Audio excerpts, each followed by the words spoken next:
Welcome, amazing agents and investors from across the country. Today is January 8th, 2020, and this is role play call number 50. Even 5-0 today, guys. Just in case any of you haven't been here before, we do our mastermind calls every Thursday. We do our role play calls once a month on Wednesday, and this call is a little bit different than our Thursday call. This is more for actual places where you need help, you're getting stuck, issues you're coming up with in your conversations, and especially if you got something new that you tried that worked in your conversations to move the conversation forward, please share that with us. That's how we all learn from and help each other. And right now we only have one in the queue. We have plenty of room for more, guys, so we can go up to an hour on this call. If you would like to actively participate, you don't have to be the agent. Chad will be the agent. You can be the difficult seller if you like. Make it hard on them. I don't think we've ever stumped you yet, Chad, but there's first time for everything. Last month was pretty tough. Was it? Okay, yeah. So be tough on them. That's what we're here for, guys, to help you. And don't be shy. Hit *6 and hit 1, and you can jump in the queue. Chad, anything you want to say before we get started? Well, now that you've invited everybody to beat up on me, I have a back injury, and if you hear me grunting or groaning, it's because I'm moving. So I apologize for that in advance. For anyone who hasn't been on one of these calls, these are all archived, recorded and archived.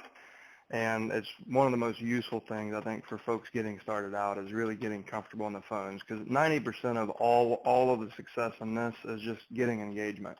So getting someone to answer the phone first, but then getting engagement and building rapport quickly. So if you're new to this and you're thinking, what do I do first? Where's my the highest value return on my time? It's probably in the role play archive. And there's a few places you can find them. They are on YouTube. They are posted in our Facebook group. But if you go to alltheleads.com/CCVA for conference call video archive, or you can go on the main menu. You go to ATL Success Systems. I think it's under Training, and then Conference Call Archive. But these are all archived there with any associated links or other things that we reference during the call. So a lot of this is all laced together. So be sure that you know where that archive is. You don't have to wait another month until the next one of these calls. You have 49 hours of this to go back through in the archives. The other thing I wanted to bring up is recently, we've always had folks that are looking for role play partners. Recently, there seems to be an uptick in that. So if you're not a member of All the Leads Mastermind Facebook group, that's our private group. We make sure that only real estate professionals are getting in. There's about 7,500 people now that are in this niche that are in the group, and it's an amazingly helpful community. There's never so far no poison pens, only real support from your peers around the country that are doing this. So if you get inspired by these calls and you want to do more role playing and really sharpen your skills, jump in that group. And if you search role play using the search function once you're in the group, you'll see where individuals have posted saying, hey guys, I'm looking for a role play partner. And I saw one this morning that I don't think had found any partners, but we do attract a pretty high level of real estate professional who really does want to grow and be better at their provide more value. So if you're one of those and you're looking for others, be sure to join All the Leads Mastermind. And then once you're in there, you can set up your own role play group or join some of the existing role play groups just to keep your skills sharp more than once a month. Yeah, absolutely. And I've been doing a lot of coaching calls. We started the free included coaching program for our subscribers, and I've noticed the same thing, Chad. I've noticed a real uptick in the number of people that do have active role play partners. And I had one actually yesterday where it was a kind of a brand new investor. He found another investor to role play with, and since I spoke to him a month ago, he had made 100 offers and bought 2 properties. So if you look at it from a conversion rate, he's only converting 2%, but you can even be specific in that group. If you want to learn to get sharper with prospecting attorneys, put in there who's prospecting attorneys. If you're an investor, you're looking for an investor, put that in there. So, within the group, there's numerous subgroups and there's numerous specialties, and out of 7,000 people, there's very likely to be someone who will match, your goals and what you're trying to accomplish, and they're usually not in your market, so they're not competition. So good advice.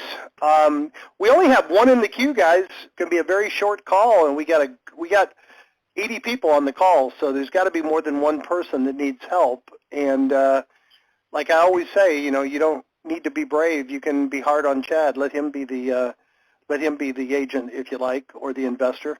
Wow, as soon as I said that, good luck, Chad. 3 more people jumped in. So who needs any business partners like you?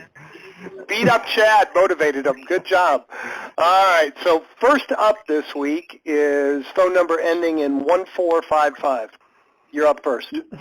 Hey, hi guys. This is Quito. Hey, Tito. Yeah, so I've actually made some calls this morning and had some pretty good success, but I'm always looking to, improve on my skills here. But yeah, I would like to be the one calling in. Awesome. You're brave, and we appreciate it. That's great. All right. Yeah, I'm just getting out of my comfort zone. Yeah. Well, there's only 80 people listening, so just pretend it's you and Chad. Okay. All right. Ring, ring. Hello. Oh, hi. Hello. Is this Chad? This is Chad. Who is this?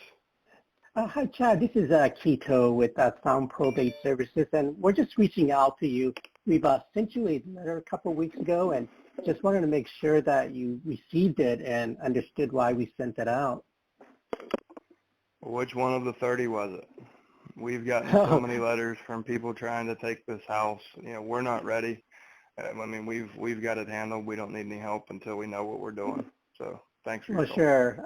Sure. I appreciate that, and I'm sure you're making a lot of calls, but we're actually not interested in buying your house. We're just reaching out to, we serve the community with people that's going through the probate process, and I understand you're currently working with an attorney right now? Yes. Oh, you are? Okay, perfect. And, and you mentioned that you did have a property involved, correct? We do. It was my dad's house, and like I said, we're not even sure what we're going to do with it or how long it's going to take, so we're just not ready. Perfect. Okay, awesome. And so sounds like you're working with attorneys, and have they been able to transfer the insurance and stuff over to the estate? Well, the insurance agent, the premiums have been paid. The Allstate agent is, he said that nothing needs to be done as long as the premiums are paid until we settle probate or sell the property. Perfect. And right now, you said you don't have any plans on doing anything with the property at this time. Is that correct? No, we're just coming off of the holidays and being out of town, and there's just so much. The attorney said to just wait.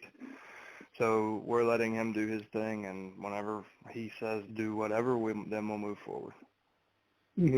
Sure. Yeah, and that's one of the reasons why we're reaching out, Chad, because, we understand how daunting it could be, going through the probate process. And basically, we just want to kind of reach out and basically serve you in any capacity, because, we do have a lot of people in our team, like realtors, contractors. So if there's anything that needs to be done to the property, once the attorney decides or, gives you a sense of direction on what needs to be done, there's many resources that we have that, that we can provide for you. So right now, what's one of your challenges that you're currently facing? I think we're good. I'm just waiting for the attorney to let me know what to do next. I know there's a lot to be done, but he said that we should just wait on him. So just basically looking to wait. Okay. And is there, once you do decide to move forward, would you have any plans on doing anything with the inheritance or anything like that?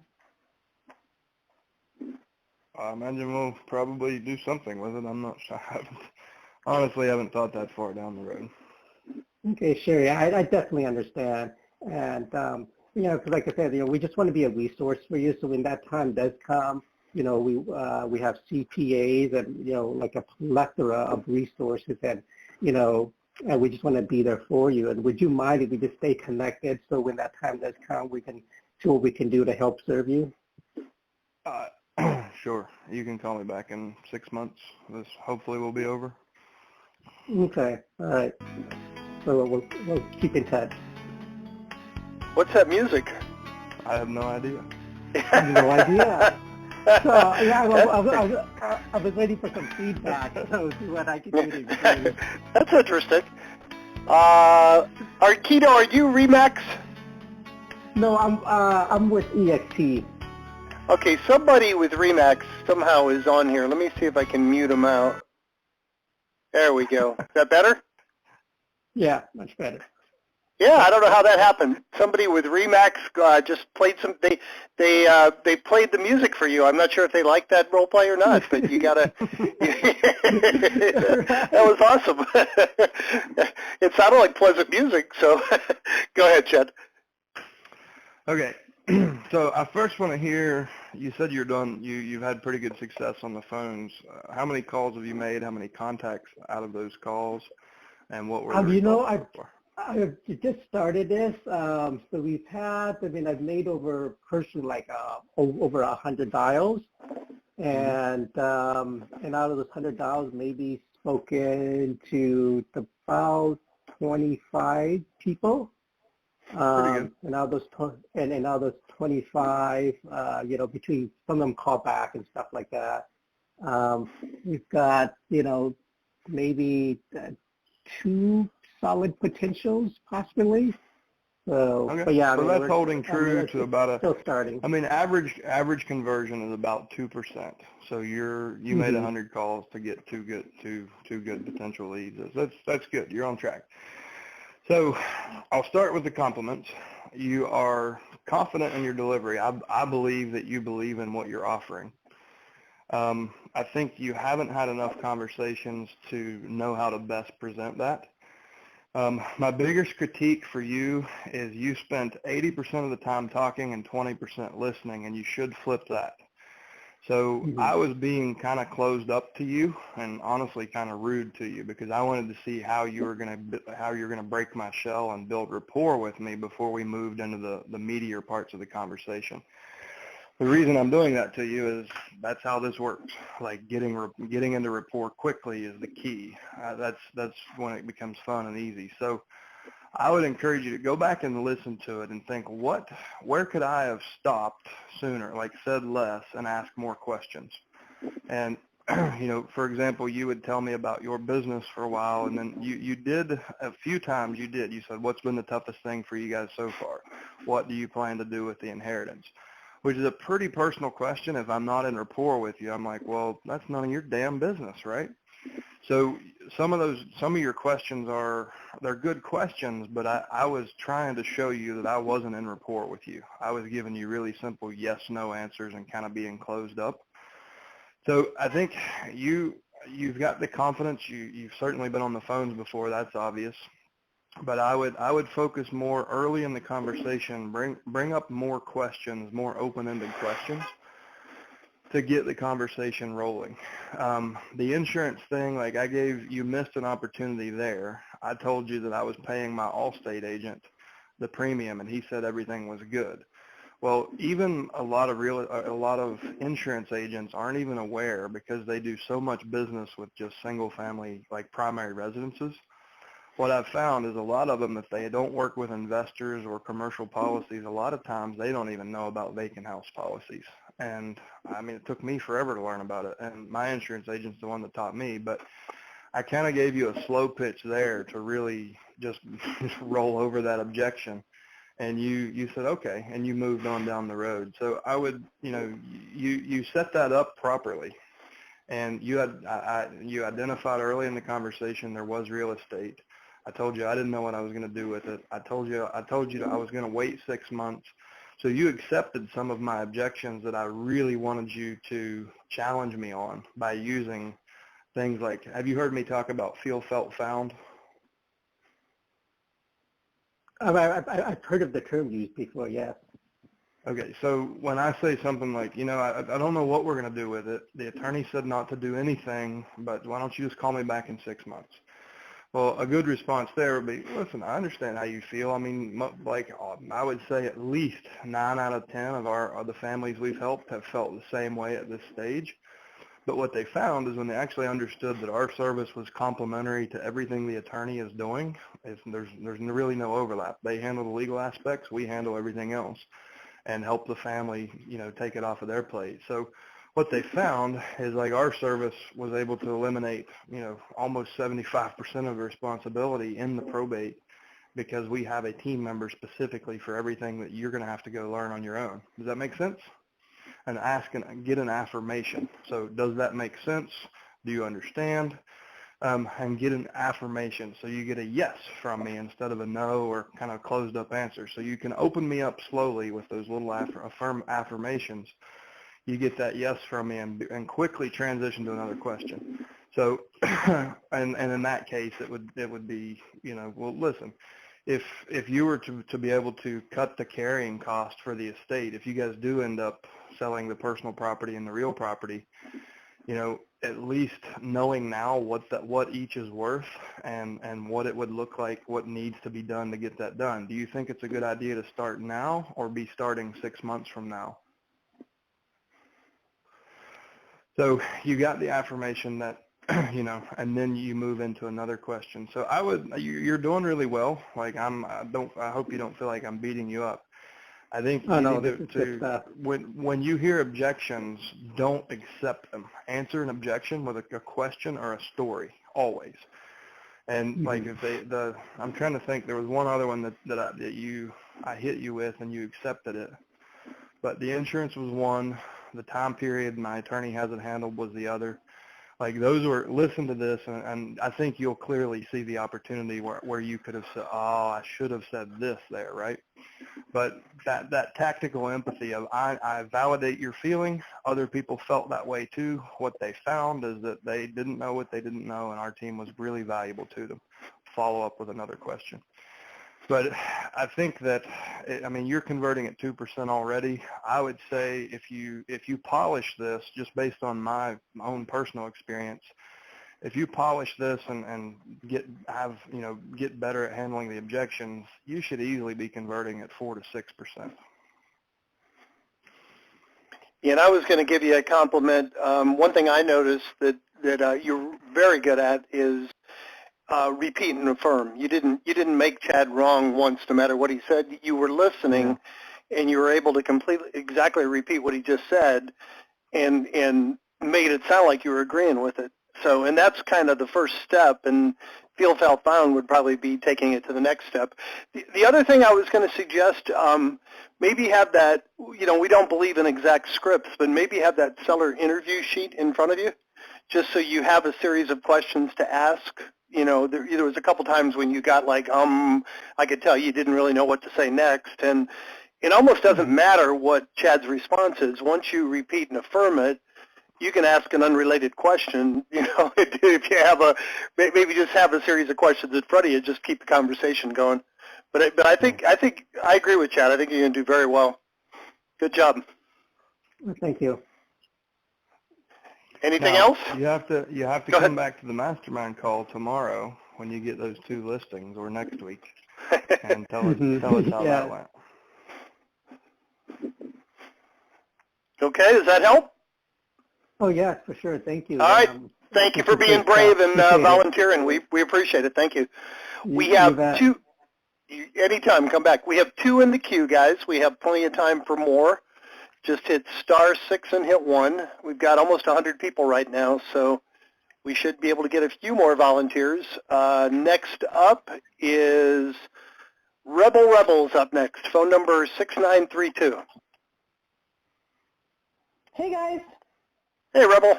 Hey, Rebel. How are y'all doing? Doing great. Good to hear from you. Did you have good holidays? We did. I did. Excellent. Very good, very good. 3 things. One, I was wondering about your monthly the monthly classes that you do. Do we have to request to be part of those, or is that something you send out to us, to the previous alumni? So we sent out an email on December 9th when we first launched, and you can schedule in that way. Otherwise, we're just working our way through every single subscriber. Uh-huh. And we'll send you an email or call you to schedule your first, and then at the end of each coaching call, we'll schedule your next coaching call. So every 30 days, you'll have a scheduled coaching call with our coaches. Okay. Did you mean that, or did you mean is that what you meant, or did you mean the mastery class? The mastery class. Oh. That's what I thought. Yeah.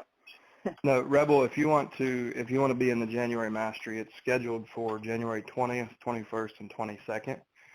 If you email support@alltheleads.com and just say I'm an alumni and want to sign up for Mastery, then I'll handle all those registrations probably Monday. Oh, okay. Well, very good, very good. Well, I just started actually really, putting your stuff to work and everything. Made 100 calls. Did pretty good getting callbacks with the message I was leaving as well. Kind of left it vague, but, where they were calling back. You mind sharing that with us? Who are you? What I said? Sharing your voicemail?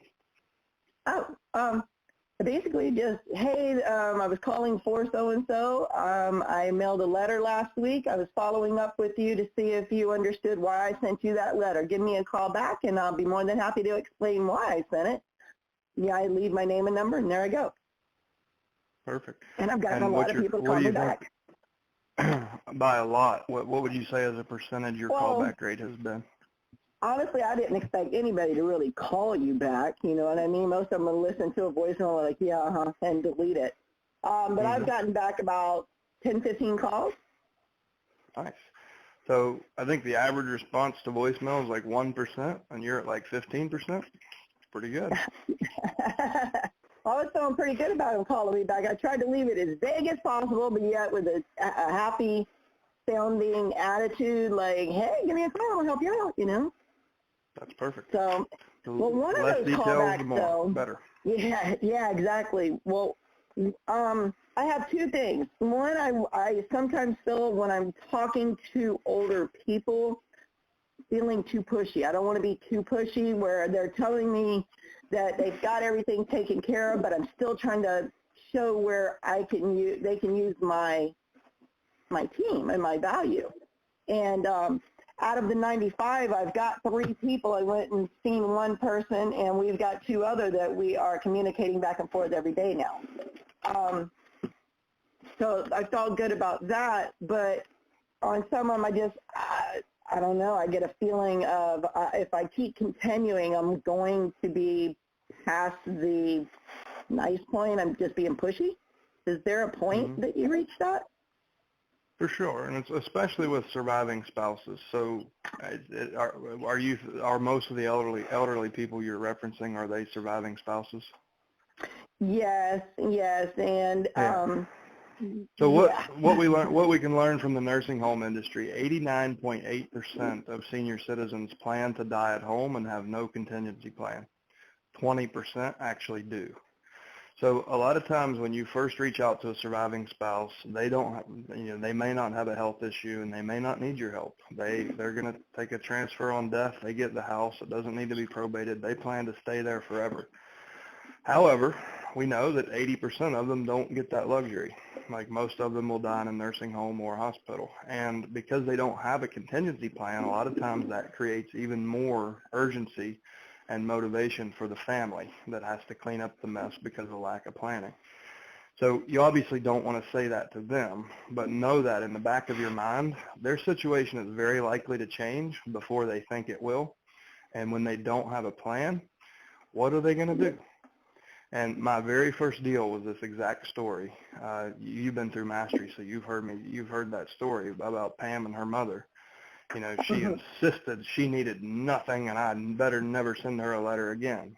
60 days later, her daughter was just a mess, and she thought I was her savior because I quickly came in, put a solution together, and it kind of became what we teach. But so the best thing you can do with those is be gentle. Like if you feel like you're being pushy, they probably do too. So trust your intuition. and just think it to yourself. How can I find a way to provide value to this person?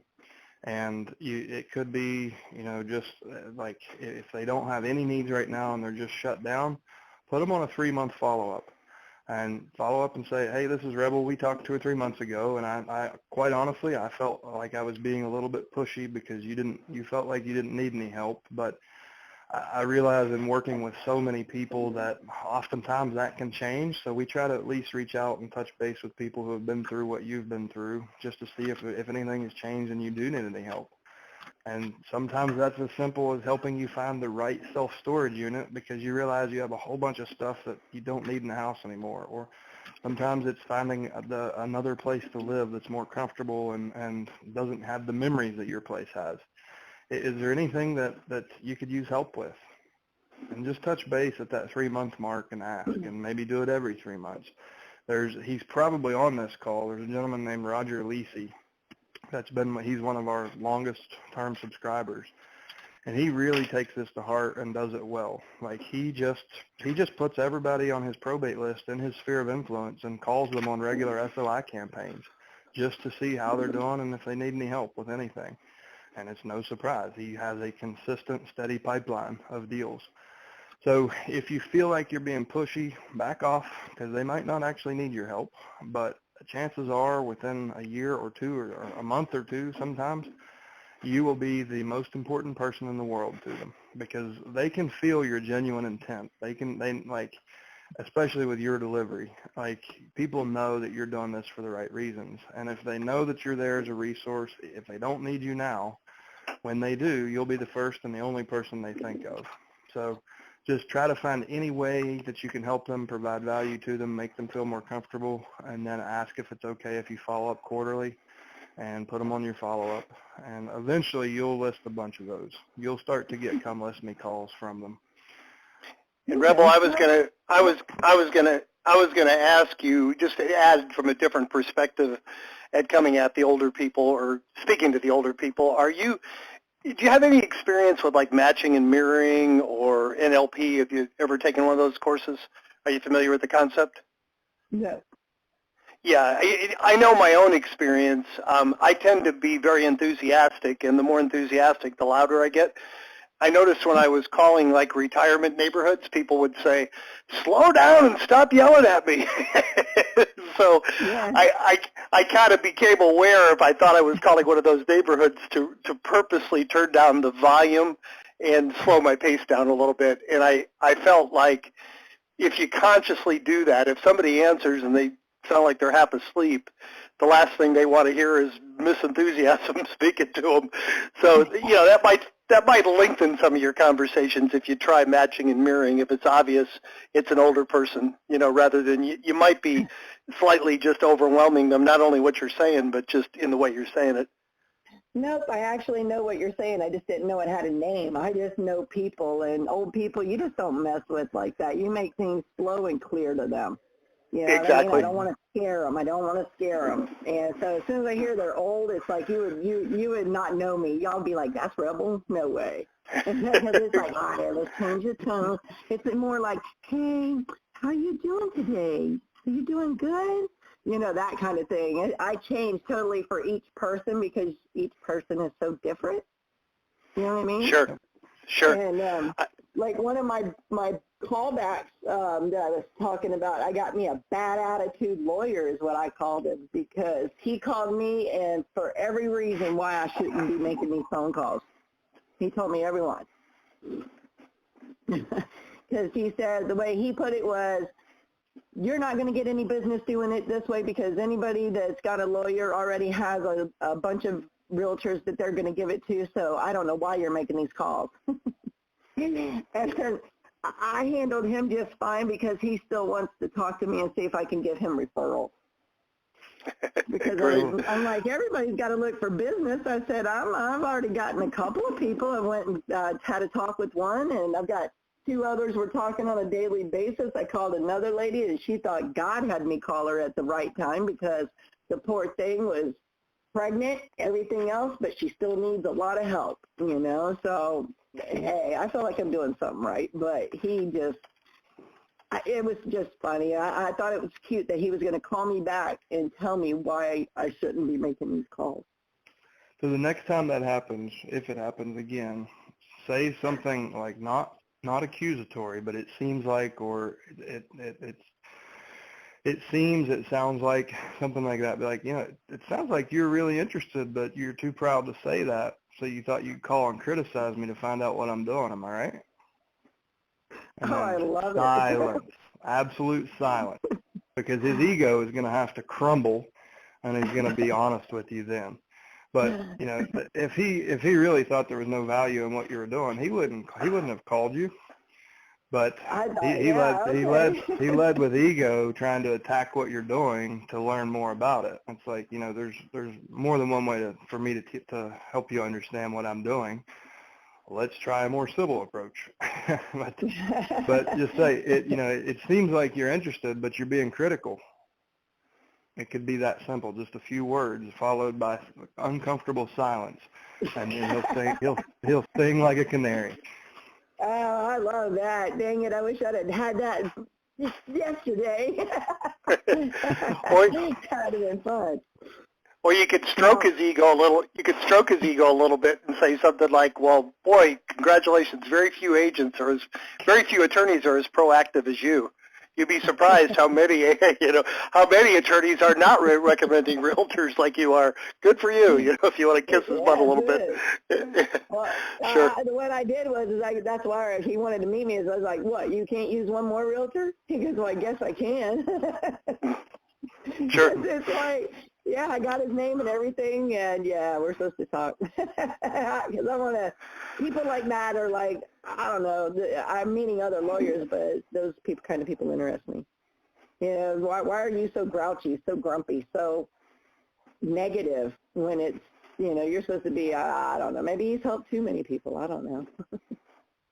He said he's been doing this a long time. Well, so unfortunately, Pareto's principle is alive everywhere. The 80-20 rule, if you're not aware of that. And unfortunately, 80% of attorneys aren't really the attorneys we would want them to be, and 20% are really good. So you're going to find those. That's every industry. Right. Just right, because they have a law degree doesn't mean that. Yeah. It doesn't. Well, good job, Rebel. This is your first month prospecting, correct? Yes. Yeah. See, so I told you really I knew. What was it? It was October. October was the first role play call you came to, right? October, November, one of them, yeah, something like that. I think it's November. Yeah. I don't know. I mean, it was apparent listening to your first go at it that you're gonna do great with this, and you are already. So that's really great. Thanks for coming back. Oh yeah, I want to be here. I wanted to be for the last one. Sorry I missed it, but it was like holidays and so it was crazy. All right. Well, thank you so much. We only have one more in the queue, guys. We got 25 minutes left. Don't be shy. Jump in and hit *6 and hit 1. Otherwise, you got to listen to me and Chad talk to each other for 20 minutes. We only have one person in the queue. *6 and hit 1. Next and last up for now is phone number ending in 4476. You're up next. Yeah, hi guys. I'm fairly new to the system as well, so I'm really kind of excited. But I have just few questions. So one of them, I start making calls as well. I truly believe the phone calls can get you, much more further than anything else. And I noticed, from the 20 calls that I made the other day, the 2 of them was actually listed for quite some time. And this was a fairly new bunch of leads that I received just in December 15. That's what I received them. And they listed was so far, one was listed in April of the 2019, and the second one was June. Is that a common thing to have them listed so far, but it's a fairly new lead? Any feedback on that? That's a question number 1. It is common, and it's usually because of Medicaid. So in order if somebody doesn't have cash, but they need to transition into long-term care, then until they've liquidated their assets, then the government doesn't pick up the bill. So often, but the exception to that is if you have a home on the market at tax assessed value or higher, then they will go ahead and pick up your bill. And eventually, like a lot of times they sit long times like that because they're overpriced. So they're priced at tax assessment, but they have deferred maintenance, and they're not really going to sell for that.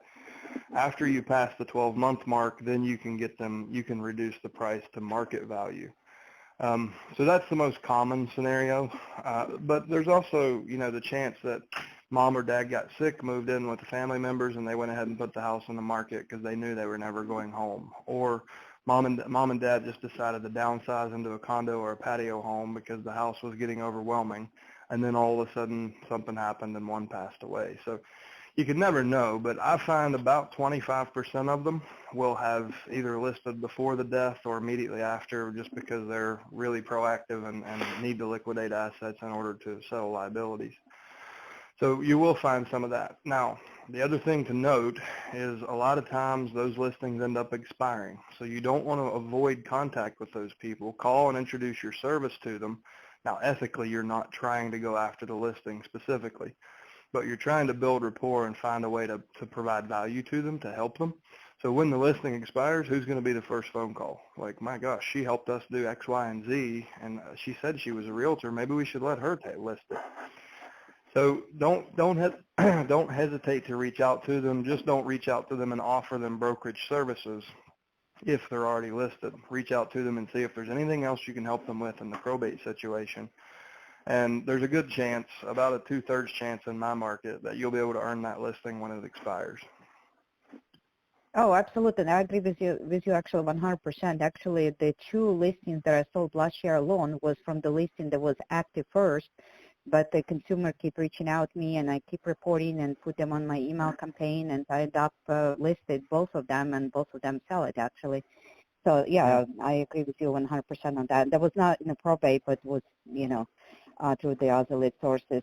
So the other question I was thinking, before you go to your next question, I want to share a tip with you, just so for the benefit of everybody. So in those situations where you have to price a house at tax assessment, a lot of times, like I said, we know they're overpriced. We try to explain that to the social worker, and we try to explain that to Medicaid. No one's listening. They have their rule.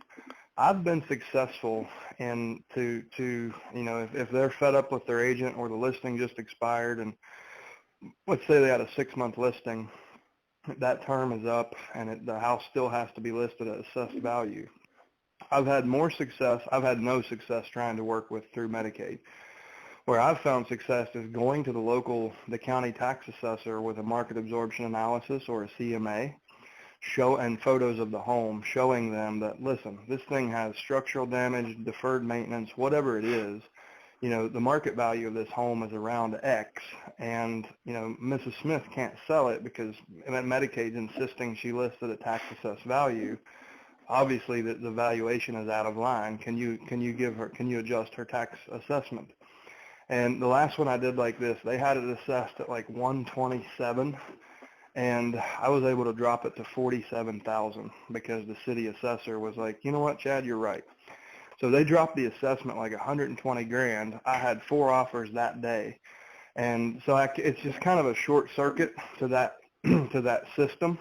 So if you find yourself talking to especially an expired seller who expired, and that's why they put their home on the market, don't worry about the social worker and Medicaid representative. Just go straight to the assessor and try to get them to drop the assessment. So then you can relist it at a really fair market value and get it sold quickly for the family. Chad, in my market, they sprung up when the short sales all hit, about 10 years ago. But there's still a number of companies that'll do that for homeowners, and it's kind of like you get a ticket and you go to the ticket clinic. Like almost 100% of the time, they get it dismissed. Today, the tax assessors, like nobody appeals it, and if you do, I think that's why these companies are still pretty successful. They charge a nominal fee only if they're successful. It seems like they're almost always able to get it reduced. That's good advice, and it's certainly something that nobody else is going to be willing to do. You're definitely going that extra mile. No, absolutely. And quite honestly, Absolutely. like the last one I did, it may have taken me 30 minutes to do a market analysis and pull the photos into the Dropbox folder and email it to the assessor. And within, I don't know, it was within the week, they dropped the assessment, and I sent proof to Medicaid and amended the listing price and had offers. So it, you know, within a week, I completely changed this gentleman's situation. Like, we couldn't sell it at that price ever, but at 47 grand, we were priced right. So just encouragement not to skip over opportunity that's hiding in plain sight, because other people don't know how to, you know, how to handle that. And No, you that had one sounds more good. question. Sorry. Yeah, actually, I have actually a few more questions, if it's okay, and I can be Sure. briefly too. So another thing, voice message. I listened the lady before me, so she was leaving quite detailed voice message about the, you know, the letter that they should call and stuff like that. So I didn't send any letters, and I was just decided to really kind of hit the calls and see how they take me, you know, beyond the letters. And the reason why I kind of goes with that, because when I do the expired, I started that like a few months before this. I seem to like have pretty good success with the calls when I leave detailed message about the property that I'm calling, and the people is really returning the calls.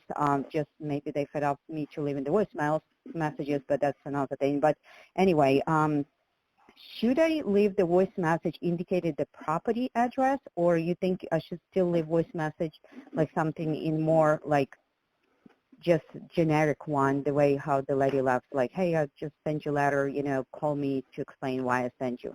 I mean, what are your thoughts on the probate leads? So Rebel script that she was using is largely based on what I found to be my most successful voicemail. The idea is to leave it as vague as possible to create curiosity and get them to call you back. The reason we reference the letter is we pretty much always recommend send the letter first, and it helps warm up the call. A lot of times they'll listen to that voicemail, go find the letter with your name on it, read it, and then call you back. So it's a much warmer inbound call. I get, like, and you certainly don't have to do it that way. If you want to be more aggressive and go straight to the phones, that's fine.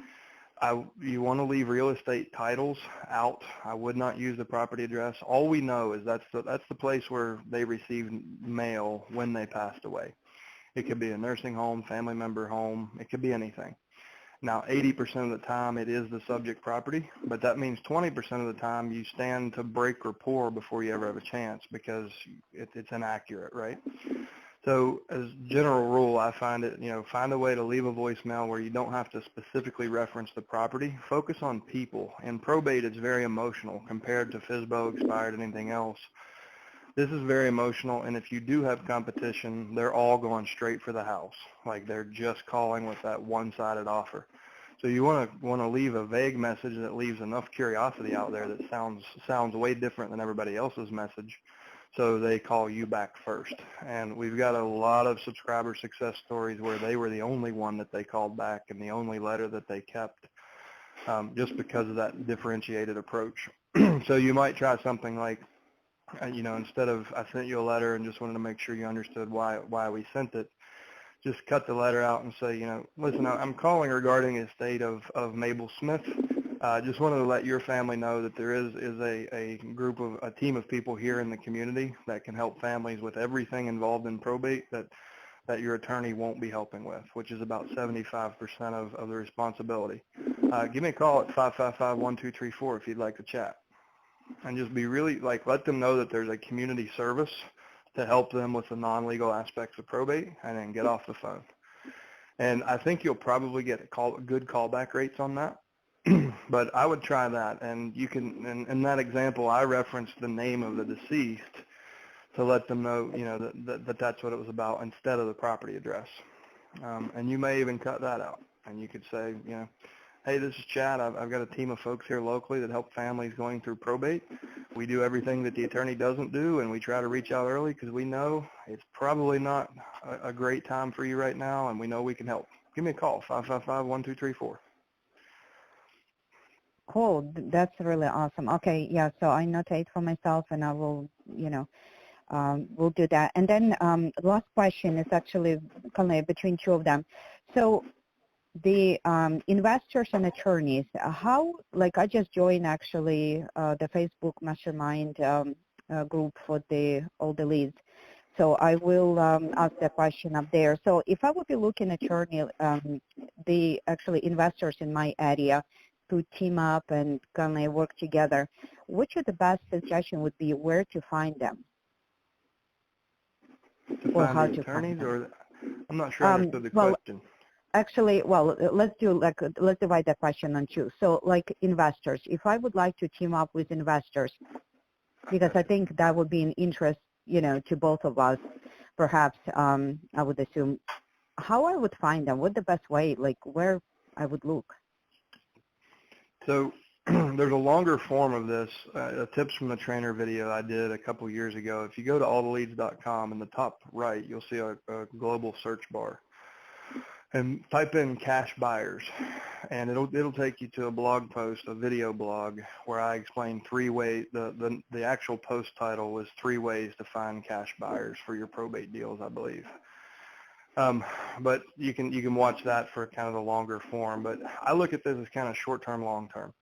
So short-term, if you need a cash buyer for a deal right now, like in the next 5 business days, go to the newspaper, see when the next trustee sale or foreclosure auction is, and then go to that sale.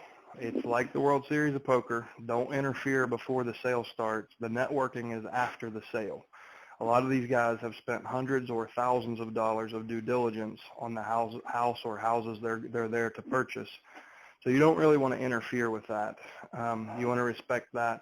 But as soon as that sale is over, go to the people who didn't get a house first and introduce yourself. Hey, my name's Chad. I've got a team of people here that help families going through probate, and what I'm finding is oftentimes I need someone I can rely on to make me a cash offer and close quickly. You're obviously in the market for a home. Are you interested in being on my buyer's list? And the answer should always be yes. And when it is, the other things you want to identify, what is their strategy? Are they a landlord, a flipper, a wholesaler? Like what are they doing what's their disposition strategy? And then keep track of that. Like in my database, just here in Roanoke, I have 138 cash buyers, but I've got like 5 distinct tags. So landlord, flipper, portfolio buyer, commercial buyer, note buyer, like things like that. So the better you can identify what a deal is to them, then the better deals you can send to them. Like for example, a landlord will oftentimes pay 80 to 90 cents on the dollar for a probate home, where a wholesaler or a flipper is only going to pay 60 or 70 cents on the dollar. So I don't want to send the landlord deals to the wholesalers because they're going to go, what the hell, this guy's sending me all these overpriced listings or overpriced deals. But if it's 60 cents on the dollar, I'm going to send it to the wholesalers and the landlords because everybody's going to think that's a good deal, right? So part of the conversation should be like genuinely being interested in what their strategy is and learning about it, so you know which ones to put in front of them. So that's a short-term approach. The other place you can use that is any absolute auction. So if there's no reserve price on the asset, that's an absolute auction. Oftentimes those are done by dedicated auction brokerages or commercial brokerages. So you can find those. They work just as well. In either case, they have, the other one is tax lien sales, tax lien or tax deed sales. In all those scenarios, you have to have cashier's checks in your pocket for 10%, and you've got 30 days to come up with the remaining balance. So those are highly motivated buyers who are already capitalized. So they've got the cash. They're looking for the houses. So that's the short term. Longer term, and what will really serve you over your career, is become a member of your local real estate investors association. About 90% of the room will be tire kickers. 10% will be producers. Get to know those 10%. And find any way you can to bring value to the group that they haven't had before. Maybe that's a presentation on market conditions or market trends in your local market. What I did, I was a speaker like the second week I went to I didn't even know what an REI was, and 2 weeks later I was on stage because I found out they were all, they were using anecdotal information to buy houses. No one knew what the median price was, how many deals were cash versus financed. So I did a thorough market analysis and showed them by zip code, by property type, like what things were selling for, median, average, the difference between a cash price and a finance price, the days on market difference between cash and finance, just stuff they didn't have access to. And what happened is I got overrun. At the end of that night, I was there till 2 o'clock in the morning talking to people. So I established myself as the kind of brokerage authority within the Real Estate Investors Association. And from that point on, I mean, people came to me for deals. So the longer term approach is become a member of the REI, get to know the people in the room. And again, same thing. What are they, landlord, a flipper, a wholesaler? What's their strategy and what is a good deal to them? And then find some way to bring value because, there's in every market in the country, we have this huge divide between brokerage and investment, and very few people bridge that gap. So if you can bring some value from the brokerage world into their investor world, then you'll have credibility from the start. So those are two really good ways. That video will explain it a little bit, give you some resources where you can find these things. But yeah, definitely will watch that. No, I appreciate it. It's really good. Thank you. The fun part, this, but you just never put, two and two together, how to actually get them. Anyway, the last question I'll tell that I you, have. I think this was maybe the third one in the video. One of the most surprising ways I met a lot of landlords. At the time Jim and I were doing short sales together. And every short sale listing I had, I would put like a really quirky sign rider on top of the signpost. And it was like, your next project with 3 exclamation marks, or, and obviously I do this with the seller's permission, but I would do like, smells like money, your next project, flip this house. Things, just crazy things where a landlord or a flipper is driving through that neighborhood and they see a real estate sign. Naturally, their brain is trained to look at those. Well, this one has this crazy rider on top. And some of them were benign, like short sale. Others were making like must sell, make offer now. But it cost me $10 to get a sign rider printed. And I probably added 5 good solid cash buyers off of every short sale sign that I would put out with those riders. And they would call in. I would talk them out of the short sale, but find out what they were looking for. And I mean, I would say all of the people who have bought more than 10 properties from me came from those signs. And it was a sign call, and they were calling to find out about 123 Walnut Street. I didn't even talk about 123 Walnut Street. I wanted to talk about their business and how they were building it and what a deal was to them. And what was fascinating is they, like 9 times out of 10, they wouldn't even realize that I didn't even give them information on the house they called about. But that can be really effective too, using sign riders or bandit signs, like to just something interesting to investors to get the conversation started. Then they realize you're different. And that, like, once you've got rapport, they'll tell you everything about their business, what they're looking for, what zip codes, what price ranges. And the more of that info you have, the better you can serve them. Where this is really, really valuable is when the market corrects, which probably isn't that far away. When everyone else is debating whether or not they should renew their license, you can be having your best year ever in the business. Because if you know all these well-capitalized cash buyers who are having trouble finding deals right now, when there's blood in the streets, that's going to be your primary business. So this isn't just an exercise to help you build your probate business. This will insulate your overall business for years to come if you build these relationships with cash buyers. Chad, one thing you said, Chad, I'm sorry, one thing that really reminded me, one of my original mentors told me, figure out what everybody else is doing and do the opposite. I can't believe how many signs you see and how many ads that say motivated seller. And that's probably the most overused acronym. It just basically just means the house is for sale. So I agree with what you said there. Have something eye-catching, have something different that finds a different way to say the same thing. And go ahead, I interrupted you. Sorry. Oh, no worries. It's just the interesting part that it's like this business is just we lost so much you. You there? Retail. She's still there, Jim. She's breaking up. Are you there still? I think it might be on your end, Jim. Oh, I'm sorry. Okay, go ahead. No, we have another person in the queue, 3796, but I think the last person dropped off. Are you still there, last caller? Yep, sorry about that. If you want to jump back in, hit *6 and hit 1, but thank you for participating. I didn't cut you off. You really, somehow you dropped out. But next up is phone number 3796. You're up next.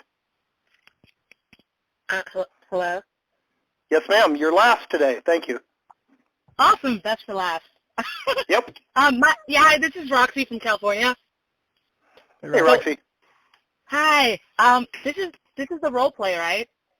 Yes, ma'am. It is. Awesome. Okay. So I can I ask you a quick question?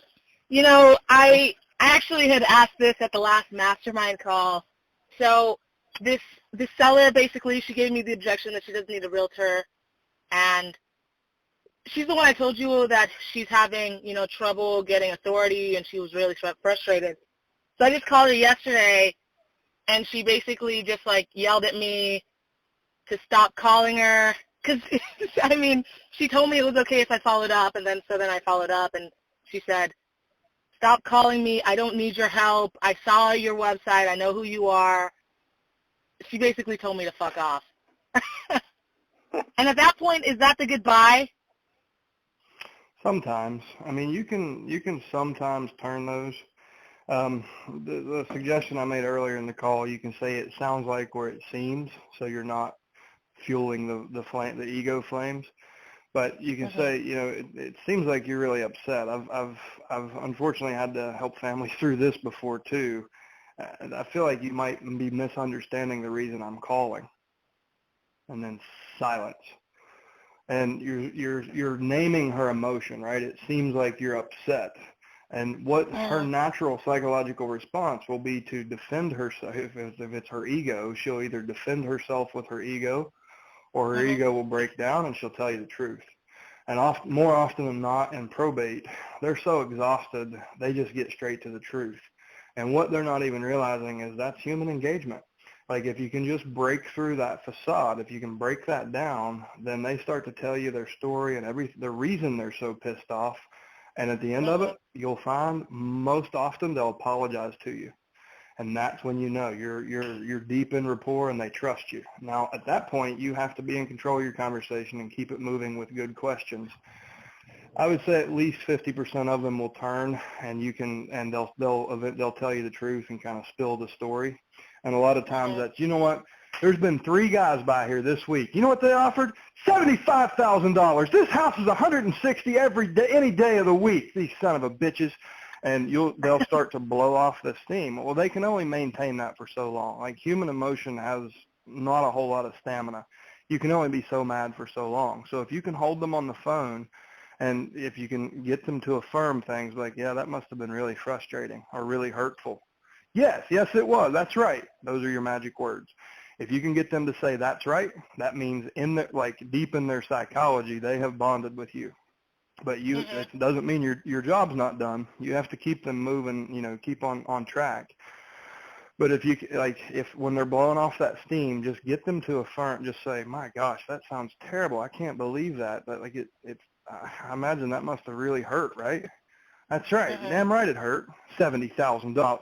And then they start to bond with you. So that's about all you can do is label their emotion and then start to basically say back what they say. If they say, you know, these 3 guys came by here trying to steal the house, I'm like, oh, that must have been tough. You felt like they were really, really low in their offers, huh? And then all of a sudden you can play with this. Like you'll hear the tone of the conversation change, and within usually 30 seconds to a minute, you're having a normal conversation. And oftentimes, as soon as they blow off all that steam, they'll be like, listen, Roxy, I'm sorry. This isn't your fault. Those other guys were here and they were rude, and one of them got, you know, mud all over the carpet. It was raining that day, and I've just had it. I've had, this is so hard. And they're venting to you, and they're drawing you a roadmap for the rest of the conversation. The other 50% are assholes, and they'll hang up on you. She did hang up on me, actually. So I guess that's... Let it go. So, okay. But now I know what to do for the future. You can always follow up with her later. You never know what was going on in her life. Like, this is a stressful time. And, I mean, you never know. So it wouldn't hurt to follow up and say, you know, Geraldine, last time we spoke, you seemed really upset. So I respectfully gave you your space. But I do know that a lot of times families need help more at the 6-month mark than they ever did during the probate process. So I only felt like it was fair that I reach back out and make sure you don't need any help with anything. And then don't say a word. Okay, Let her speak.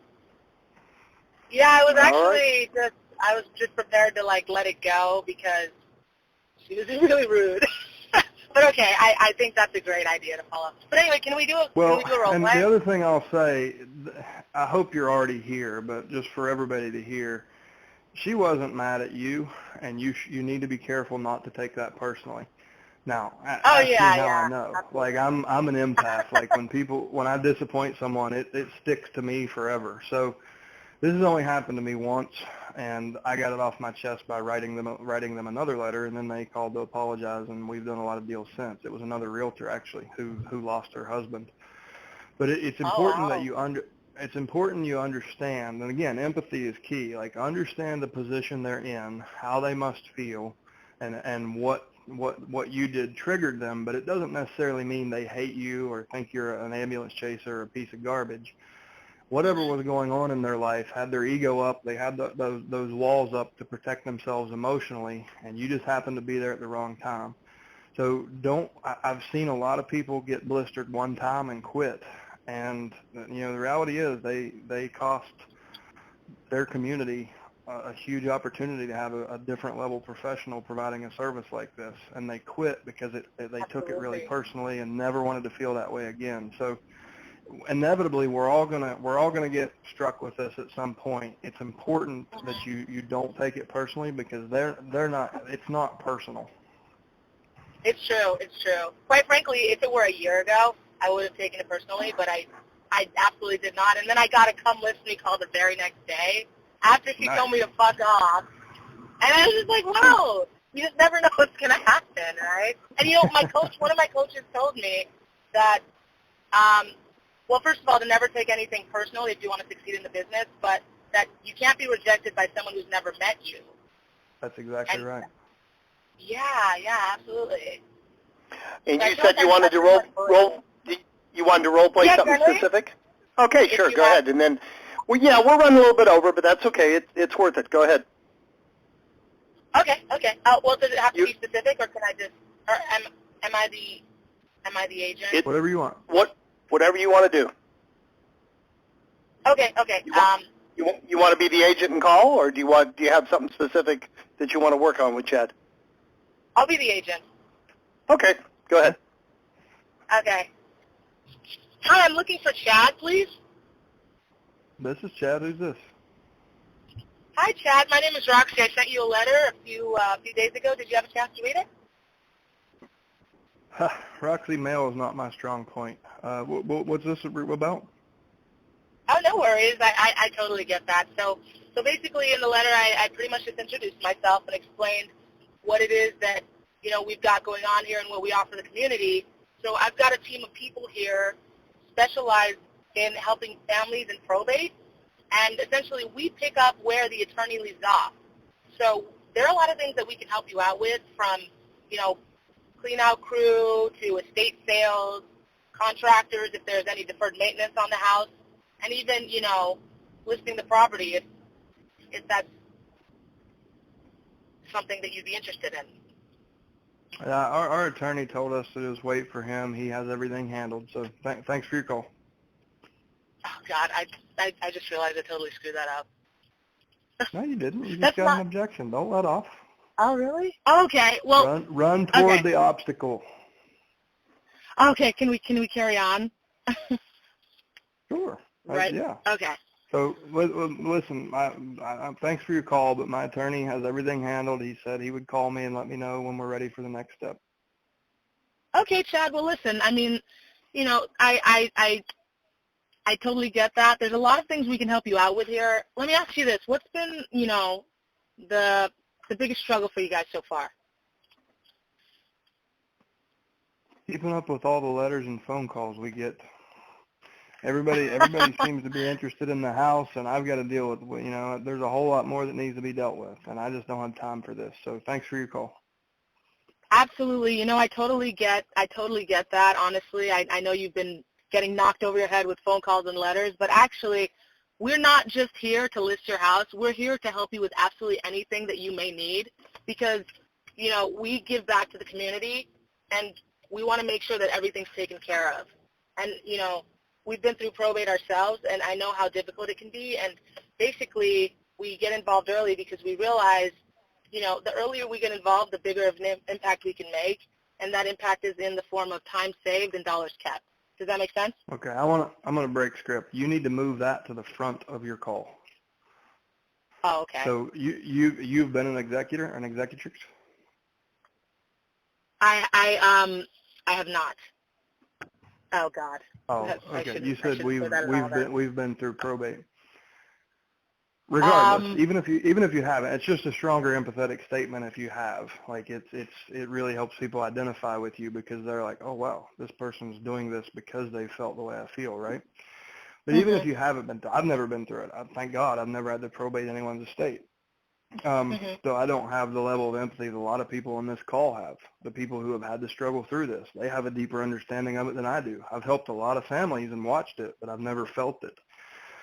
So, but what the point is, you did a really good job there. You did a much better job there concisely explaining what your service is than you did in the beginning. Oh, God. So I feel like I was kind of stumbling over my words a bit. It's okay. That's what this is, a learning environment. You're not going to lose any money here.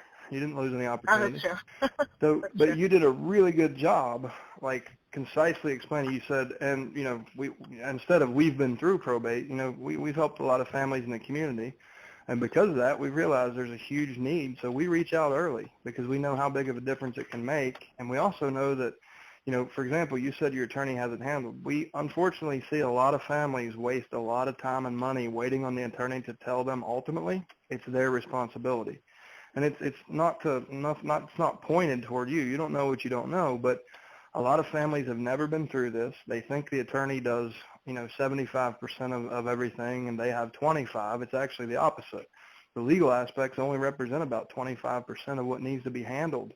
So that means you have 75% on your shoulders, and you're accountable to the judge, the probate clerk, the probate attorney, your family. Am I right? So it just starts with, usually the short conversation. We try to meet face-to-face so you can see that we're real and we do what we promise. And we try to understand your situation and then see how we might be able to help. And if you truly don't need help, you've lost nothing. You've basically gotten a couple hours of a professional's time. And my best advice on how to get through this in the shortest amount of time and retain the most equity. How about Friday at 3? Wow, it's so easy for you. It will be for you too. You know what? Your demeanor, your tone, everything's great. Your most powerful statement came, 3 minutes into the conversation. I want you to pull that back to the beginning and help me understand that why you're reaching out early, because I was shutting you down. And the other thing I want you to do is go back through some of the past role play calls. If you use that global search bar in the top right of alltheleads.com, put in "My attorney has it handled," and that's going to bring up probably at least a half a dozen role play calls where we specifically role play that objection. Nice. Most people, there's a common misconception that the attorney is going to do everything. And I don't believe the attorneys are saying this. I believe the PRs are hearing this, but they think they can't do anything until the attorney tells them they can. We're so conditioned to be compliant, good little Americans. Like they sit there and do nothing. And if you add up the math, the property taxes, the property maintenance, the insurance, sometimes a reverse mortgage, is a ticking clock. Like it's almost never in the estate's best interest to do nothing. And unfortunately, that's why probate drags on 6, 9, 12 months in most states, because no one's proactively addressing anything. They're being reactive and waiting for the attorney. the attorney's dealing with 75 cases and 75 of these scenarios, so there's no emotion there. He's like, it's just damn work. It's just processing files for them, right? For most of them. There's exceptions. So they, almost like, you ever wonder why a lender always comes sliding in sideways to the closing table when they've had 45 days to do the damn appraisal? It's because they're not good at what they do, right? They wait until the last minute to do things that should have been done months ago. And probate's not so much different. Like, attorneys they do things as they come up, not in the best order for the family. So if you can, and you don't want to throw the attorney under the bus with their client, but you want to find ways to explain to them that being proactive is in their best interest. And that's the way you defeat the attorney objection. And let them know that, oh, listen, a lot of families feel that way. Just so you understand, we actually, one of the team members I was talking about is the probate attorney. They play a critical role in the whole process, and we've built our service to perfectly complement the role they play. So a lot of families expect the attorneys to do a lot more than they will. Unfortunately, they don't really learn that until 2 or 3 months into the process. And with property tax rates like they are in our neighborhood, that can sometimes be tens of thousands of dollars in additional carrying costs. So if we could show you a way to lower the overall expenses of settling the probate, but maximizing the equity the family keeps, that way you guys have more money. The attorney's going to make more too, so he'll be happy. But if we can show you how to do that and get this dealt with sooner than later, would you be willing to at least consider it? Yes. Okay. How about Friday at 3 just to sit down and talk? Okay, perfect. And so try to use that, like, learn how to defeat that our attorney hasn't handled objective, because you kind of skipped over it. That's one thing I was going to say, I was kind of a prospecting machine when I was an agent, and I used to hear what you just said to Chad, like, how do you get, wow, I wish I could be that good on the phone. Believe me, it's not. It's from doing it hundreds and thousands of times. You don't have to be as smooth or as good as Chad to get started. And the more you do it, the better you'll get at it. And the reality is, you can be 1/10 as good and still get great results, but it's just through practice and trial and error and making mistakes you're going to get better. And the good news is it's obvious you're getting on the phone, and you got a good work ethic and you're doing the right thing. So you will get good at it. You just got to put in the time and make the calls. Keep it up. Don't get discouraged. Make sense? Yeah, absolutely. Thank you. Oh, and sure. Roxy, while you're here, I want to thank you again for all your contribution in our group and always being able to step up and encourage people and help people. Thank you for that. That's why I said that. You're an asset to everybody here. I couldn't agree more. That's why I gave you a little pep talk there. I feel like you beat yourself up way more than you need to sometimes, because you really are quite good at it, and you're getting better every time. So just keep it up. And thanks for your participation. All right. Thank you guys. Well, another great long call. I want to challenge each of you. Take one thing you heard, one idea, one thing that inspired you on this call. Go out and put it into practice and come back. Our next call is tomorrow, our mastermind call at 1 o'clock. Thank you so much, guys. We will talk to you soon. Make it a great rest of the day. Take care.